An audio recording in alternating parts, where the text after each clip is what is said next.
আমি সর্বশক্তিমান আল্লাহর নামে সশ্রদ্ধ চিত্তে শপথ করিতেছি যে আমি গণপ্রজাতন্ত্রী বাংলাদেশ ও বাংলাদেশের সংবিধান এবং রাষ্ট্রপতির প্রতি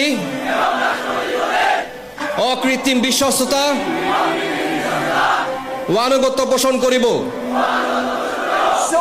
আমি আমার অপরিহার্য কর্তব্য মনে করিয়া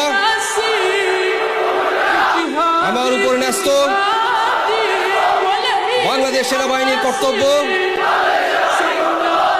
আমি সততা ও বিশ্বস্ততার সহিত পালন করিব এবং আমার প্রতি জল, স্থল ও আকাশ পথে যেখানেই যাইবার আদেশ করা হইবে সেখানেই যাইব। আমি আমার জীবন বিপন্ন করিয়াও আমার উপর নিয়োজিত কর্তব্যরত যে কোনো ঊর্ধ্বতন কর্মকর্তার সকল আদেশ পালন এবং মান্য করিব।